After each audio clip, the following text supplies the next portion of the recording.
De Samuel, chapitre 13. Après cela, voici ce qui arriva.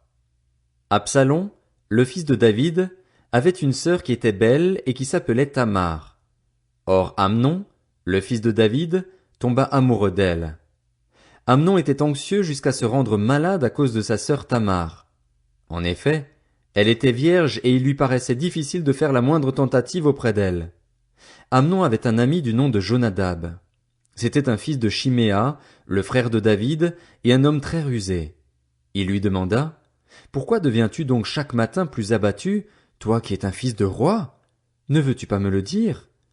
Amnon lui répondit, « J'aime Tamar, la sœur de mon frère Absalom. » Jonadab lui dit, « Mets-toi au lit et fais le malade. Quand ton père viendra te voir, tu lui diras, « Permets à ma sœur Tamar de venir me donner à manger. Qu'elle prépare un plat sous mes yeux, afin que je le voie, et qu'elle me serve elle-même à manger. » Amnon se coucha et fit le malade. Le roi vint le voir et Amnon lui dit, « Que ma sœur Tamar vienne donc faire 2 gâteaux sous mes yeux et qu'elle me les serve elle-même. » David fit dire à Tamar dans ses appartements, « Va donc chez ton frère Amnon et prépare-lui un plat. » Tamar alla chez son frère Amnon, qui était couché. Elle prit de la pâte, la pétrit, prépara des gâteaux devant lui et les fit cuire. Elle prit ensuite la poêle et les déposa devant lui, mais Amnon refusa de manger. Il ordonna de faire sortir tout le monde, et tout le monde sortit de chez lui. Alors Amnon dit à Tamar, « Apporte le plat dans la chambre et sers-moi. » Tamar prit les gâteaux qu'elle avait faits et les porta à son frère Amnon dans la chambre. Comme elle les lui présentait à manger, il l'attrapa et lui dit, « Viens, couche avec moi, ma sœur. » Elle lui répondit, « Non, mon frère, ne me déshonore pas, car on n'agit pas de cette manière en Israël. Ne commets pas cet acte odieux. Où irais-je, moi, traîner ma honte?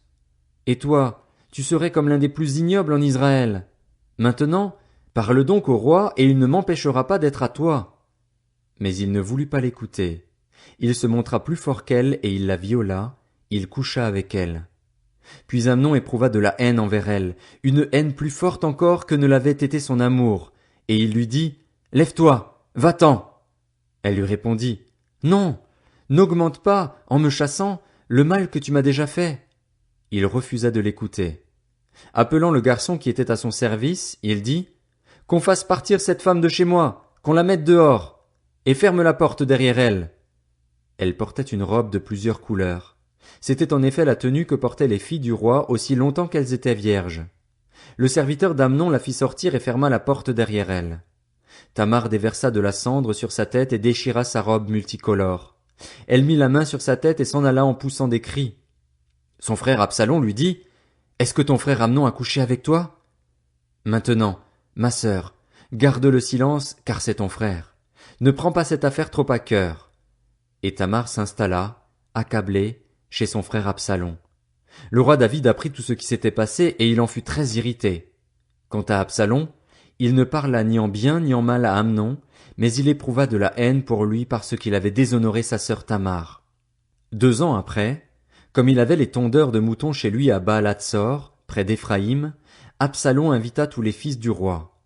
Il alla trouver le roi et dit, « Ton serviteur a les tondeurs de moutons chez lui. Que le roi et ses serviteurs viennent chez ton serviteur. » Le roi dit à Absalom, « Non, mon fils, nous n'irons pas tous chez toi, nous risquerions d'être une charge pour toi. » Absalom insista auprès de lui, mais le roi ne voulut pas y aller. Toutefois, il le bénit. Absalom dit, « Permets du moins à mon frère Amnon de venir avec nous. » Le roi lui répondit, « Pourquoi irait-il chez toi? » Sur l'insistance d'Absalom, le roi laissa Amnon et tous ses fils partir avec lui. Absalom donna cet ordre à ses serviteurs, « Faites bien attention au moment où le cœur d'Amnon sera réjoui par le vin et où je vous dirai de le frapper. Alors faites-le mourir sans crainte. N'est-ce pas moi qui vous l'ordonne? Montrez-vous fort et plein de courage. » Les serviteurs d'Absalom traitèrent Amnon comme Absalom l'avait ordonné. Tous les fils du roi se levèrent alors, montèrent chacun sur son mulet et s'enfuirent. Ils étaient encore en chemin quand le bruit parvint à David qu'Absalom avait tué tous les fils du roi et qu'il n'y avait pas un seul survivant. Le roi se leva, déchira ses habits et se coucha par terre. Tous ses serviteurs se tenaient là, les habits déchirés. Jonadab, fils de Chiméa, le frère de David, prit la parole. Il dit, « Que mon seigneur ne pense pas que ce sont tous les jeunes gens, tous les fils du roi, qu'on a fait mourir. En effet, seul Amnon est mort. Absalom avait pris cette décision le jour où Amnon avait violé sa sœur Tamar. Que le roi mon seigneur ne se tourmente donc pas à l'idée que tous ses fils seraient morts. En effet, seul Amnon est mort. Absalom prit la fuite. Or le jeune homme placé en sentinelle leva les yeux et regarda. Il vit une grande troupe venir par le chemin qui était derrière lui, du côté de la montagne. Jonadab dit au roi, « Voici les fils du roi qui arrivent. » Cela confirme ce que disait ton serviteur. Il finissait de parler quand les fils du roi arrivèrent. Ils se mirent à pleurer tout haut.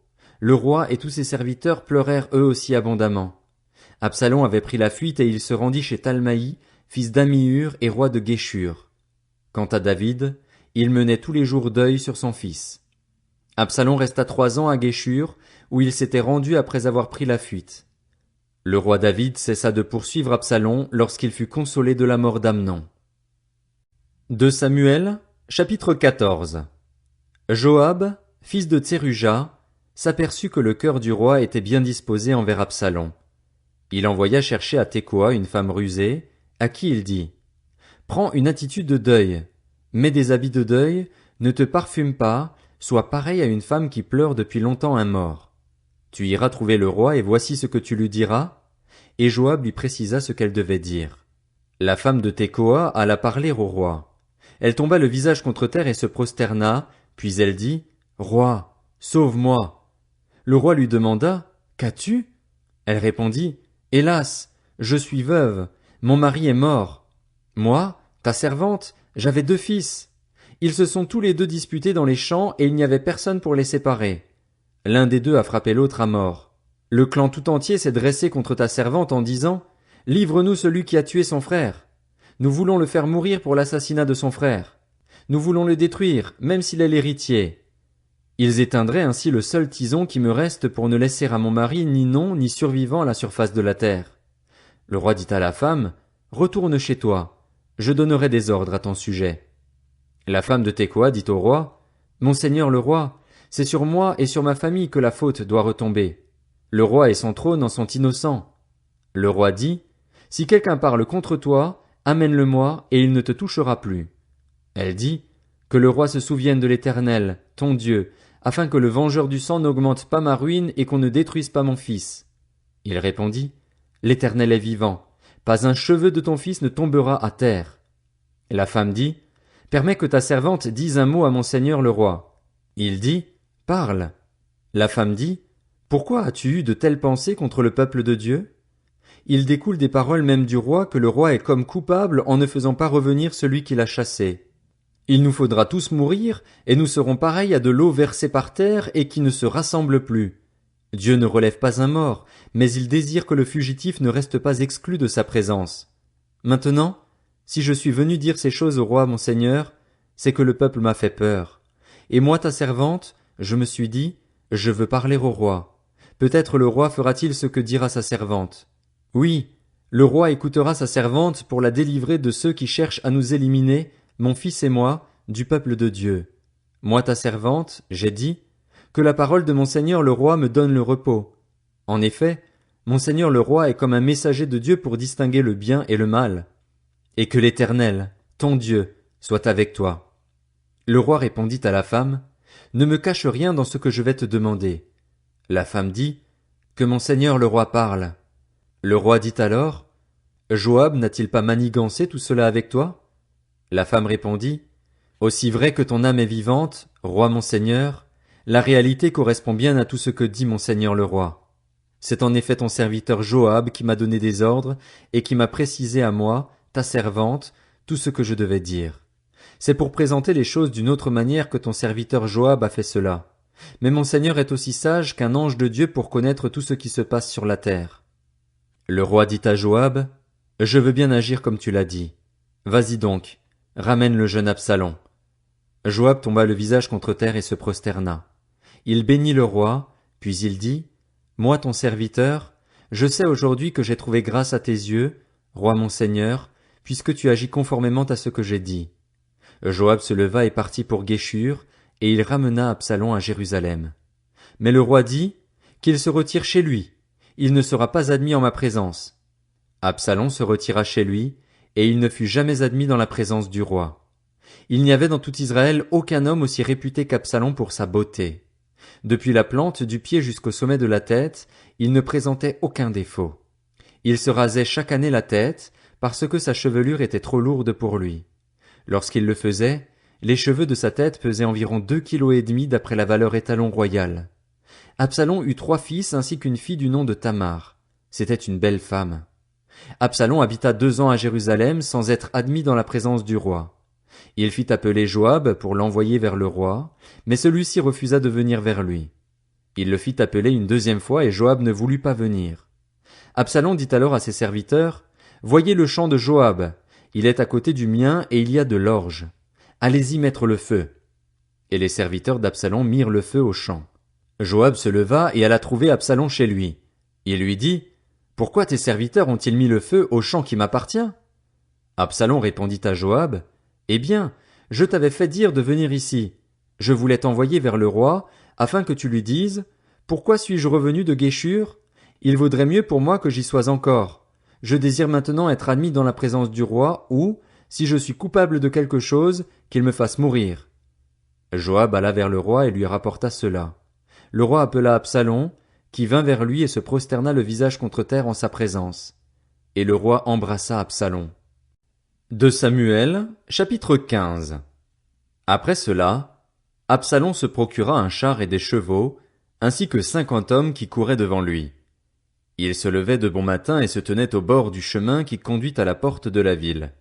Chaque fois qu'un homme avait une contestation et se rendait vers le roi pour le procès, Absalom l'appelait et demandait, « De quelle ville viens-tu » Lorsqu'il avait répondu, « Je suis de telle tribu d'Israël », Absalom lui disait, « Regarde, ta cause est bonne et juste, mais personne ne t'écoutera chez le roi. » Absalom ajoutait, « Qui m'établira juge dans le pays ?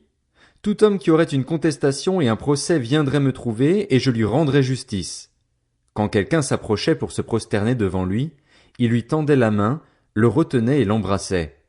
Absalom agissait de cette manière envers tous les Israélites qui se rendaient vers le roi pour demander justice, et il gagnait le cœur des hommes d'Israël. Au bout de 4 ans, Absalom dit au roi, « Permets-moi d'aller à Hébron pour accomplir le vœu que j'ai fait à l'Éternel. En effet, moi ton serviteur, j'ai fait un vœu pendant que j'habitais à Guéshur en Syrie. J'ai dit, si l'Éternel me fait revenir à Jérusalem, je le servirai. » Le roi lui dit, « Vas-y en paix. » Alors Absalom se leva et partit pour Hébron. Absalom envoya des espions dans toutes les tribus d'Israël pour dire, « Quand vous entendrez le son de la trompette, vous direz, Absalom est devenu roi à Hébron. » Et 200 hommes de Jérusalem qui avaient été invités accompagnèrent Absalom. Ils le firent en toute innocence, sans rien savoir. Pendant qu'il offrait des sacrifices, Absalom fit venir de la ville de Gilo Achitophel le Gilonite, le conseiller de David. La conspiration devint puissante et le peuple était de plus en plus nombreux à se rallier à Absalom. Quelqu'un vint informer David en disant, « Le cœur des Israélites s'est attaché à Absalom. » David dit alors à tous ses serviteurs, qui se trouvaient avec lui à Jérusalem, « Levez-vous, prenons la fuite, car il n'y aura aucun moyen pour nous d'échapper à Absalom. Dépêchez-vous de partir. Autrement, il ne va pas tarder à nous rattraper, et il nous précipitera dans le malheur et frappera la ville du tranchant de l'épée. » Les serviteurs du roi lui dirent, « Nous ferons tout ce que mon seigneur le roi voudra, nous sommes tes serviteurs. » Le roi sortit, suivi de toute sa famille, et il ne laissa que 10 concubines pour garder le palais. Le roi sortit donc, suivi de tout le peuple, et ils s'arrêtèrent à la dernière maison. Tous ses serviteurs, tous les Kérétiens et tous les Pélétiens avançaient à ses côtés, tandis que tous les Gassiens, 600 hommes qu'il avait suivis depuis Gath, passaient devant lui. Le roi dit à Itaï de Gath, « Pourquoi viendrais-tu aussi avec nous? Retourne chez toi et reste avec le nouveau roi, car tu es un étranger. Tu as même été déporté de ton pays. Tu es arrivé hier et aujourd'hui je te ferai errer avec nous çà et là, alors que je ne sais pas moi-même où je vais. Retourne chez toi et emmène tes frères avec toi. Que l'Éternel fasse preuve de bonté et de fidélité envers toi. » Itaï répondit au roi, « L'Éternel est vivant et mon seigneur le roi est vivant. Là où se trouvera mon seigneur le roi, que ce soit pour mourir ou pour vivre, là aussi sera ton serviteur. » David dit alors à Itaï, « Vas-y, avance. » Et Itaï de Gath avança avec tous ses hommes et tous les enfants qui étaient avec lui. Toute la région était en larmes et l'on poussait de grands cris au passage de tout le peuple. Le roi passa le torrent du Cédron, ainsi que tout le peuple, en face du chemin qui conduit au désert. Tsadok était aussi là, et avec lui tous les Lévites qui portaient l'arche de l'alliance de Dieu. Ils déposèrent l'arche de Dieu, et Abiathar montait pendant que tout le peuple finissait de sortir de la ville. Le roi dit à Tsadok, « Ramène l'arche de Dieu dans la ville. Si je trouve grâce aux yeux de l'Éternel, il me fera revenir ici et me fera revoir l'arche et son sanctuaire. Mais s'il dit, « Je ne prends pas plaisir en toi », je suis prêt. Qu'il me fasse ce qui lui semblera bon. » Le roi insista encore auprès du prêtre Tsadok, « Vas-tu comprendre? Retourne en paix dans la ville avec ton fils Akhimaats et avec Jonathan, fils d'Abiatar. Retournez avec vos 2 fils. Voyez, j'attendrai dans les plaines du désert jusqu'à ce que je reçoive des nouvelles de votre part. » Ainsi, Tsadok et Abiatar rapportèrent l'arche de Dieu à Jérusalem et ils y restèrent. David gravit le mont des Oliviers. Il montait en pleurant et la tête couverte, et il marchait nu-pieds. Tous ceux qui l'accompagnaient se couvrirent aussi la tête et ils montaient en pleurant. On vint dire à David, « Achitophel est avec Absalom, il fait partie des conspirateurs. » David dit, « Éternel, réduis à néant les conseils d'Achitophel. » Lorsque David fut arrivé au sommet, il adora l'Éternel. Et voici que Hushaï l'Archien vint à sa rencontre, la tunique déchirée et la tête couverte de terre. David lui dit, « Si tu viens avec moi, tu seras une charge pour moi. Au contraire, tu réduiras à néant pour mon bénéfice les conseils d'Achitophel si tu retournes en ville et que tu dises à Absalom, « Roi, je serai ton serviteur. J'étais auparavant le serviteur de ton père, mais je suis maintenant ton serviteur. » Les prêtres Tsadok et Abiatar ne seront-ils pas là avec toi? Tout ce que tu apprendras au palais, tu le diras aux prêtres Tsadok et Abiatar. Comme ils ont avec eux leurs 2 fils, Akhimaats, le fils de Tsadok, et Jonathan, le fils d'Abiatar, c'est par eux que vous me ferez savoir tout ce que vous aurez appris.